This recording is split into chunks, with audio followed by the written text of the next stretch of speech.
Diverses disposicions de Carles III, que culminen el 1778, permeten a Catalunya de comerciar directament amb les colònies espanyoles d'Amèrica. S'inicia, doncs, una etapa gloriosa de la navegació catalana que durarà gairebé 100 anys. Arenys, amb les seves 5 drassanes, esdevé durant quasi un segle el centre més important de la costa en construcció de vaixells de gran tonatge.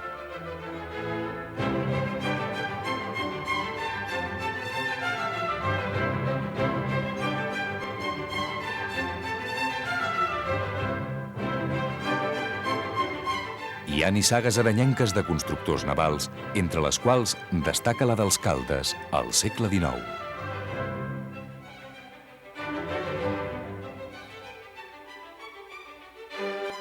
Així mateix, nombrosos mariners i patrons arenyencs es llancen a les grans rutes oceàniques.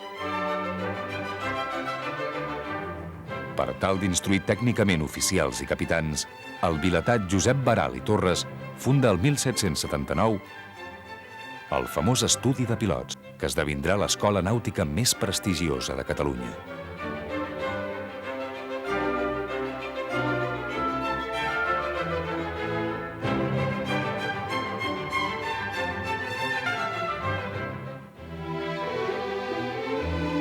Els vaixells arenyencs viatgen a les mars del nord d'Europa, al Carib, a les Antilles, a l'estuari del Plata.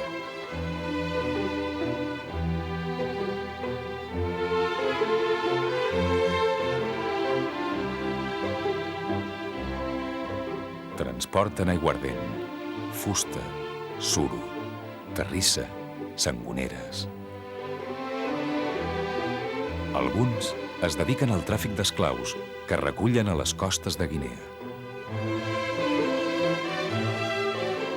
Entre els productes arenyencs més exportats hi ha les puntes de coixí.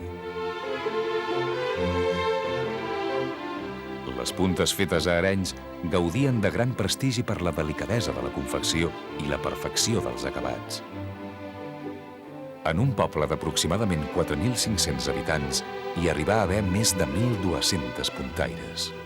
També existeixen diverses cases de comerciants de puntes, entre les quals destaca Can Castells, fundada el 1862.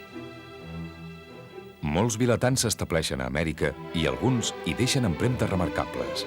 Cal destacar Josep Xifré i Casas, que amb els seus negocis a Cuba i Estats Units feu una immensa fortuna. I Jaume Partagàs, creador de la Real Fàbrica de Tabacos Partagàs a l'Havana.